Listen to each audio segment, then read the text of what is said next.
Welcome, everybody, to the post game wrap up show for the West Lady Rebels. Two Pair had another obligation, so I'm going to be flying solo on this one. And unfortunately, wish that there was something more that could be said tonight, except for the fact that Bearden flexed their muscles, showing why they are a team that has been so dominant as of late. And, I look at their team and how deep they are. They were fantastic, especially in that second half. West held their own though. The game started out. I wish I had some highlights to show you, but I just got to describe you. Both teams kind of felt each other out at first. They were just kind of just picking their positions, trying to see who could maybe slice into each other's defense. And early on, West had a very very good opportunity. Bearden got the first corner kick, but it was defended pretty well by West. And West started moving the ball down the field in that first half. And truth be told, as I was watching it, realistically, West had two fantastic opportunities down in the Rebels end zone part of the field, because that was the goal that Bearden was defending. And West had a corner kick on the right side of the field. The ball sailed, and we had a great opportunity to head one in there. It just was just a little bit wide to the right. Bearden defended pretty good. Couldn't get really the ball out of there. Set up another corner kick. Charlie Freeman took that one on the other side. Just hit it the wrong way. It went behind the net as opposed to in front of it. And realistically, West would only have one other corner kick opportunity after that, but that wouldn't be until the game was really decided. After that, the teams kept going back and forth, finding each other. And, you just kind of got a sense that Bearden was just being a little bit more aggressive, getting to the 50-50 balls a little bit quicker, the ball going off their feet better, and realistically went ahead and got down there to a point where, from my angle, because I was in one of the other end zones, it looked the ref called a penalty kick, that Bearden's player was tackled. I don't know if maybe it was just a 50-50 ball or it was intentional to stop the breakaway goal. That being said, though, either way, it was in the area of a penalty kick. It was one-on-one. I believe it was Jalen Blue that took that kick for Bearden, and it was one-on-one with the freshman goalie for West. And unfortunately, Jayla Blue, excuse me, I want to say her name correctly because she was absolutely fantastic tonight for Bearden. But she took the kick, and goalie went to the left, or went to the right rather, and basically she kicked it to the left, went in there. That gave Bearden that 1-0 score. And as me and Two Pair talked about at the beginning of the show in the pregame, we spoke about who would make first blood, because obviously these teams were tied 0-0 the first time they played. And realistically, you wondered, who was going to get that first goal.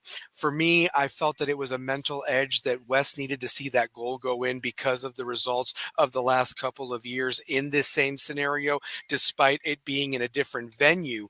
The fact is that, Bearden getting that first goal on there, I wondered, was West, could they rebound? Could they basically make the adjustments that they needed to, being so close? Because that goal happened with about 8:15 left in the first half. And basically, Bearden and West kind of traded a little bit. West tried to do something right before halftime, ran out of time, and it was Bearden 1, West nothing going into the half. And, at that point, you felt that it was just still anybody's game. West had been down before, but the fact is that it was a 1-0 score. And basically, you thought that West could get back into it. Team switched sides, and in the second half, Bearden just created an onslaught right from the beginning, getting past the defense. Not sure what was really going on and what the strategy was, but that's not my call. I'm just telling you what I saw. And Bearden right away capitalized. Not barely 2-3 minutes into the second half, put one through the back of the net on a breakaway. It was 2-0, and right there, you kind of felt like, how was West going to react at this point? What were they going to do? And what's up, Carrie? How you doing? How's it going, guys? I'm on live. Yeah, I'm on live. Yeah, you say what's up real quick. So, yep. You say what's up real quick. So, but yeah, but basically it was. 2-0, and you wondered what West is um, uh, mentality would be at that point. What's up, Kerry? Thank you, sir. Absolutely. And I got some shout outs from the JV team for football, getting ready for that William Blunt game tomorrow night. So kind of them to feed me that spaghetti dinner earlier. But that being said, you wondered what Wes's mentality would be at that point. They've seen this song and dance before, lost 7-0 last year in the district championship, 3-0 the year before that. And it's like, when do you really make a stand? And no, not 2 minutes later, Bearden throws another one in the back of the goal, and you could sense the frustration was coming out. It was a team that I really hadn't recognized all year. I hadn't gotten to see how they did against Baylor. I unfortunately missed the first Bearden game, but it was definitely telling that the West team that we had seen all season long was, maybe starting to doubt some things. And this is just my mentality of it and my thoughts. This is not facts, but from there, you kind of started to see that it was 3-0. Bearden was in firm control. West tried to make a push later on. And like I said, got another corner kick down there. Nothing really came from it after that. But, Bearden made some subs. West started subbing some kids in just to rest the starters because there's a lot more to play for. Yes, it's nice to have a district championship under your belt. It's always nice to beat your rival. But where this team is done and what this team still has, like I mentioned earlier, there's a lot of meat left on this bone. It just makes it what you just have to do is just make sure that you don't get injured at that point. But obviously in the second half, Bearden got a score with about 11 minutes to go to make it 4-0, and then with about 3 minutes to go, right before the end of the game, Bearden got another goal in there to make it 5-0. Score is 5-0, but realistically, Bearden, what West had conceded, changed goalies, rested a lot of their girls. I mean, there was a battle Tuesday night against Farragut, and that took a lot out of West. Not saying Bearden wasn't in a battle with Hardin Valley, but that's a quick turnaround time right there. And the energy that was exerted, realistically, maybe was a little bit more than what should have been given on Tuesday night. Questionable calls. That being said, it is what it is. But the point of it is that um, uh, West has a lot more to play for. Now, I've been trying to see if I can even get a score as of right now because their game started a whole 30 minutes after ours. Ours started at 6:30. I want to give a shout out to the students for showing up. I think they thought that the game was at 7 because the game had been going on, and then you saw a bunch of people come in for West. It was a great crowd tonight, great atmosphere. But again, when Bearden scored that one goal, I think that some people were wondering, here we go again, type of a thing, and that happens. They are a powerhouse. I mean, I still don't know how the hell they didn't win last year, a fourth straight state championship, but they've definitely got a team, and they're playing really good football right now, and I'm talking the European football soccer right now. But unfortunately, I do not have a score for Oak Ridge Powell. Obviously, Powell was the home team in that. So basically, if Powell wins, West would have to go to Powell, and it's a team that they've already played. They played them earlier a couple weeks ago, 1-1-0. It was a tough game, so it's a team that they're very familiar with.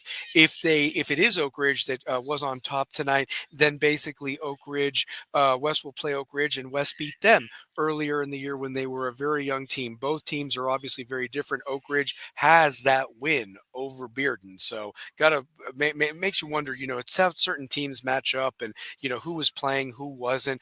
But that being said, there's still a lot to play for. So where West now awaits is who's going to win between this Oak Ridge Powell game. Will they be going to Oak Ridge for this game, or will they be going to Powell next week? I also believe that realistically, this is not the last that these two teams have seen of each other. I could be wrong. West could take an L next week. Bearden could take an L next week, but I just really feel, no disrespect to either of those two clubs, I just feel that I look at both Bearden and West, and I really felt that this was the second of four potential meetings, and I really believe that we'll be in this same position a week from now. Only the stakes will be at Bearden's place for a region championship, and you almost have to wonder how West will refocus based off of that. And they probably maybe needed a little bit of that and so forth. But, the lights are coming down here. Obviously, proud of the girls anyway to get to this far. I mean, there's nothing to hang your hat on. The fact that you were the number one seed in a tough district. You beat Farragut twice. You tied Bearden in the regular season. You've beaten Hardin Valley, the Marivilles, the Lenore cities. You have fantastic wins out of region against solid teams in Catholic, CAK, Science Hill, Jeff County, Oak Ridge and Powell. So, I mean, to be 11-2-1, you still have one of the best records in West High history for the girls. But that being said, a lot to play for. They'll regroup. I know that Coach Castro and his staff will look at this and just chalk it up as a learning experience. And again, it was something enlightening for me when he was on the show to think about this, how young this team really is. Yes, they have a phenomenal group of seniors, about 8 or 9 young ladies that have done a great job and have been with him from the beginning in his 4th year. But you can tell that there was an experience factor, I felt, with Bearden being there before. Maybe the moment might have been a little bit larger than it had been before than these regular season games, but these young ladies need to just shake that off and next play. That's what it boils down to. You're still alive. So many teams have already put the balls up for in their respective sports. You're still playing and you're still alive, and you just got to win next week to continue with a chance for another opportunity against these ladies again for a shot at a region title, and from there maybe even an opportunity for a state sectional with one of the teams from the Region 1 and Region 2 up there, and then obviously you win that, you're going to state, and that's something that this program has really wanted to get back to. Falling short in 23 from that 22 run that they had last year was a kind of a rebuilding year, but this year it looks like they have a team that can go far. And again, I still believe in them, and I think that tonight is not indicative of how talented and special this group really is. But I wanted to do a quick wrap-up show. Tomorrow night, tune in to Diamond Clear Media for West versus William Blount. We travel on the road. It's basically an elimination game for either team. You win, you're in. Lose, you need a lot of help, and I think that the season might be done. But definitely tune in to diamondclearmedia.com tomorrow night. Listen to Scott and his broadcast. He does a fantastic job for the Rebels. So see how the Running Rebels do tomorrow night against the Governors on the road over there. And if you can make it out to that game, it's a wonderful, nice experience out there at William Blount for a game over there in their stadium. So come join me. I'll be there keeping stats and doing my thing. But thanks for tuning in. If you haven't already, hit that subscribe button, especially that like button. It really generates a lot of analytics. Thank you, everybody, for the 116 subscribers. Thank you to Paul Romero and welcoming us. Thank you to Baron Chandler and the football team feeding both Two-Pair Tate and I, and especially Coach Roberto Castro for giving us a few minutes of his time. And I'd love to have him on just to learn more about his journey and his cause. Because remember, guys, even though that clock is hit 0, the cause don't stop when the clock hits 0. This is the Italian Stallion for Rebels with a Cause, throwing that W up, baby. I love this school. We still it, baby. Just remember that. And have a great night, and we'll see you tomorrow night. Tune in next week, 9:30, same time for Rebels with a Cause. Stallion is out.